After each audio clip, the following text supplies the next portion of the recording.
Hello ambitious aspirants, I hope you all are doing good.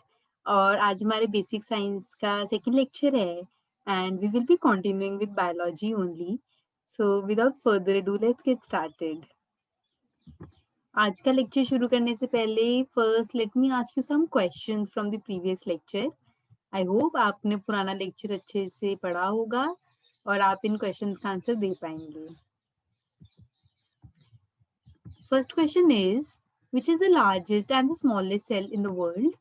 तो largest cell है ostrich egg and smallest cell है mycoplasma.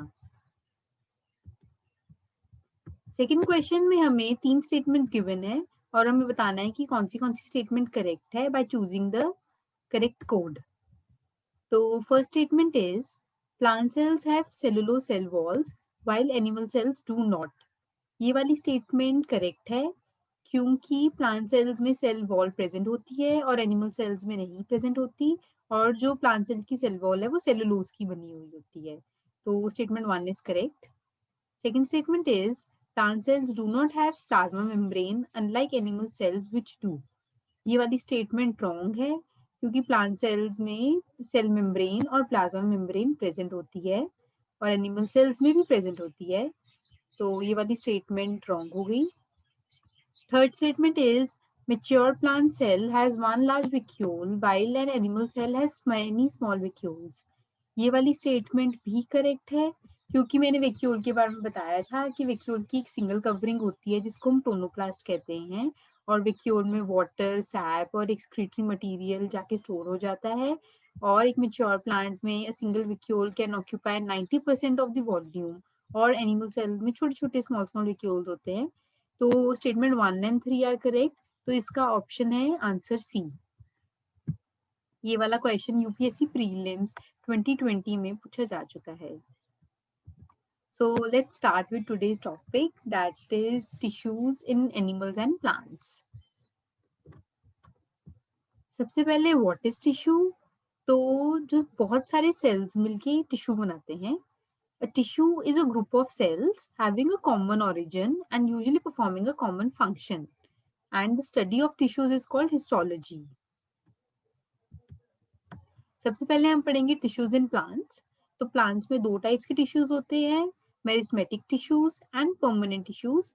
Meristematic tissues can be further divided into apical meristem, lateral meristem and intercalary meristem, whereas permanent tissues can be divided into sclerenchyma, collenchyma and parenchyma. सबसे पहले हम पढ़ेंगे meristematic tissues. The growth of the plants occurs only in certain specific regions because the dividing tissue, also known as meristematic tissue, is located only at these points. तो जिस जिस plant के part की growth होनी है वहां पे हमें मेरिस्टेमेटिक टिश्यू मिलेगा। Depending on the region where they are present, meristematic tissues are classified as apical, lateral and intercalary. सबसे पहले apical meristem is present at the growing tips of stems and roots and increases the length of the stem and root. तो stem और root की जो भी length wise growth होनी है वहां पे हमें एपिकल मेरिस्टेम मिलेगा। Second is the girth of the stem and root increases due to lateral meristem. Girth का मतलब होता है प्लांट की ब्रेथ वाइज ग्रोथ। तो जहां पे भी ब्रेथ वाइज ग्रोथ होनी है स्टेम या रूट की वहां पे हमें लेटरल मेरिस्टेम मिलेगा। Intercalary meristem occurs between mature tissues. They occur in grasses and regenerate parts that are removed by grazing herbivores.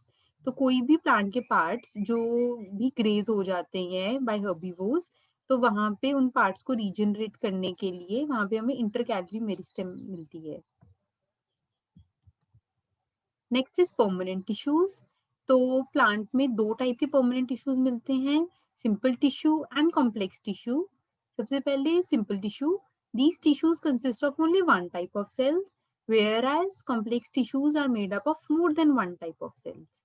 The cells of simple tissue are more or less similar in structure and they perform similar functions, whereas the cells of complex tissues, they perform different functions. For example, in the xylem tissue, trachees help in water transport, whereas parenchyma stores food. जो मैंने अभी बताया कि simple tissue जो बने होते हैं वो एक सिंगल टाइप ऑफ सेल के ही बने होते हैं, कॉम्प्लेक्स टिश्यू बने होते हैं more than one type of cell, और जो सिंपल टिश्यू के सेल्स होते हैं वो स्ट्रक्चर में तो सिमिलर होते ही हैं और उनके फंक्शंस भी बहुत सिमिलर होते हैं। वेयर एज कॉम्प्लेक्स टिश्यू में जो सेल्स होते हैं उनमें डिफरेंट डिफरेंट फंक्शन हो सकते हैं।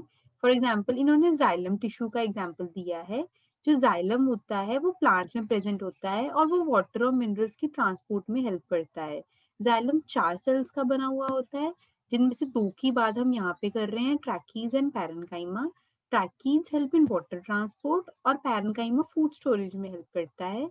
इन सेल्स का फंक्शन अलग-अलग हो सकता है, but they work as a complete unit, ताकि जाइलम का जो बेसिक फंक्शन है टू ट्रांसपोर्ट वाटर वो अचीव हो पाए।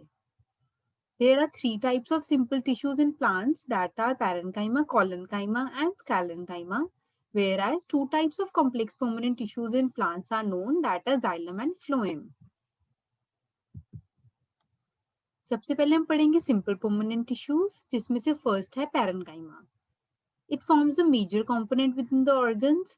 The cells of the parenchyma may be oval, spherical, or round in shape. Their walls are thin and made up of cellulose. They may either be closely packed or have small intercellular spaces.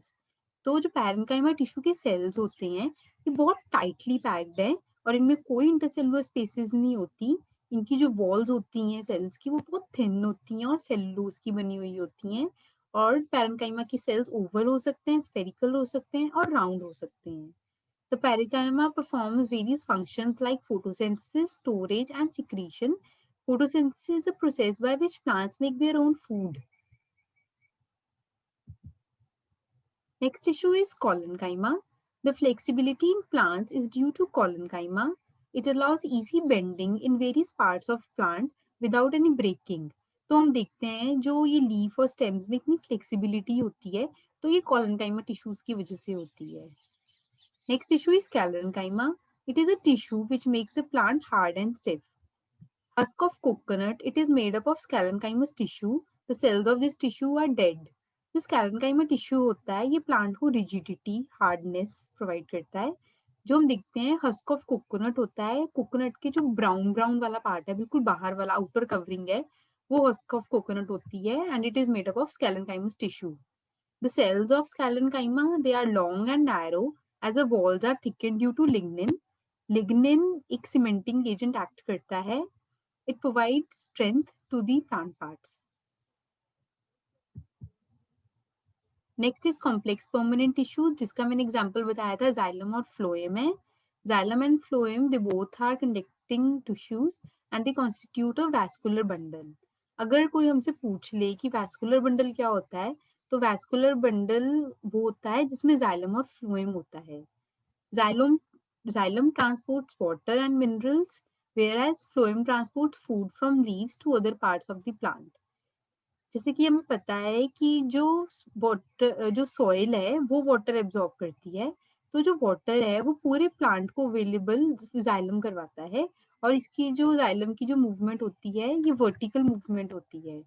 Where as हमें पता है कि जो food है वो leaves में बनता है और वो पूरे प्लांट के पार्ट्स को हमें ट्रांसपोर्ट करना होता है, तो वो फ्लोएम करता है और इसकी मूवमेंट जो होती है ये डबल होती है, मतलब बोथ डायरेक्शंस में मूव करता है, that is both vertically and horizontally.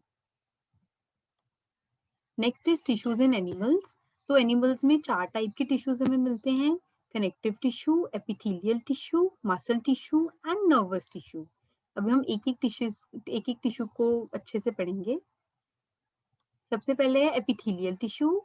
The covering और protective tissues in the animal body are epithelial tissue. तो एनिमल बॉडी में जहाँ पे भी कोई कवरिंग है, यहाँ पे कोई प्रोटेक्शन प्रोवाइड होनी है, तो वहाँ पे हमें एपिथेलियल टिश्यू मिलता है।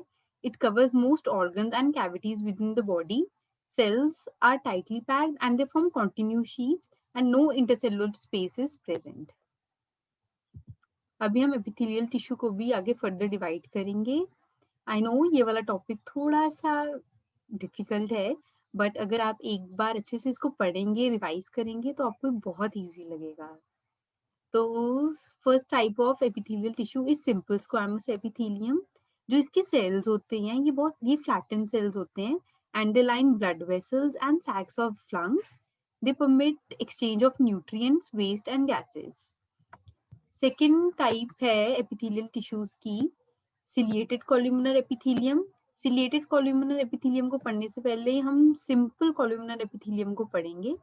जो इसके सेल्स होते हैं ये टॉल और स्लेंडर होते हैं and they line most of the digestive organs.